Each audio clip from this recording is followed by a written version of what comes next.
Calon DPD Dapil Bali 2019-2024, Gede Ngurah Ambara sekaligus Ketua Komunitas Bangun Sastra dan Budaya Bali, Kumbasraya melaksanakan Dharma Swaka di Kecamatan Banjarangkan, Klungkung. Kegiatan tersebut dihadiri ratusan anggota masyarakat dari 13 desa dinas dan 31 desa adat sekecamatan Banjarangkan. Calon DPD RI Dapil Bali 2019-2024 Gede Ngurah Ambara melaksanakan Dharma Swaka di Kecamatan Banjarangkan, Klungkung. Kegiatan tersebut dihadiri ratusan anggota masyarakat dari 13 desa dinas dan 31 desa adat sekecamatan Banjarangkan yang berasal dari unsur kelian adat, Sekesanti, Sekegong, dan para pemimpin sanggar kesenian tradisional Bali. Dharma Swaka diawali Gede Ngurah Ambara dengan sosialisasi Kumbasraya beserta visi dan misinya. Saat ini pelestarian serta regenerasi adat budaya dan sastra Bali cukuplah memprihatinkan. Padahal Bali mengandalkan pariwisata berbasis budaya. Jika dibiarkan, budaya, adat, dan sastra Bali bisa punah. Pendapatan dari sektor pariwisata di Bali khususnya sangatlah besar, namun dana kembali ke Bali selalu kurang dan tidak mencukupi bagi keperluan pelestarian adat, budaya, dan sastra Bali.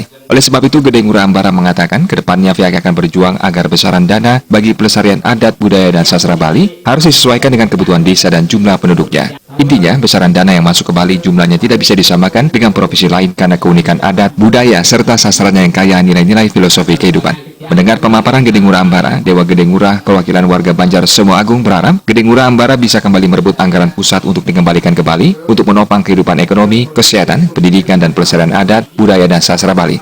Melalui Kumbasraya, Gede Ngurah Ambara bisa nantinya memperbanyak guru seni tradisional Bali dan sastra Bali, serta memperhatikan kesejahteraan mereka. Sementara Ngakan Gede Sujana, Ketua Pesantren Banjar Pagutan, berharap Gede Ngurah Ambara bisa membantu penyediaan buku sastra dan memperbanyak sosialisasi kepada anak muda mengenai sepenting apa sastra Bali dalam kehidupan masyarakat di Bali.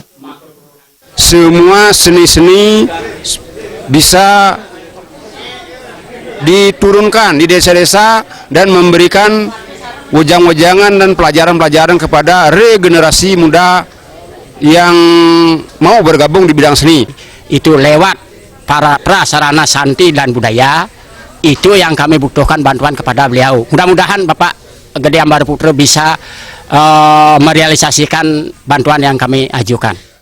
Pendesa Penarukan Bumbungan, Guru Ngurah Geria berharap Gede Ngurah Ambara memperhatikan Sekesanti karena tanpa Sekesanti upacara di pura tidak akan berjalan. Made Gerantang, Ketua Sanggar Galang Kangin Bakas berharap kedepannya wadah pesantren dibentuk untuk muda-mudi di setiap desa dan banjar. Orang tua pun jangan pernah berhenti mencontohkan kepada anak muda bagaimana caranya melantunkan sastra Bali dan pengejawantahan anjarannya di kehidupan sehari-hari. Apabila nantinya Sekesanti sudah terbentuk, bantuan diharapkan tetap diberikan berupa buku sastra dan sound system untuk berlatih melantunkan sastra Bali secara baik dan benar. Made Dreste sebagai Pendesa Pura Kental Gumi memohon peran serta Kumbasraya yang dipimpin Gede Ngurah Ambara agar kedepannya pula membuat peseraman yang diperuntukkan bagi pelatihan anak muda dalam membuat upacara di tengah era yang mengedepankan kepraktisan.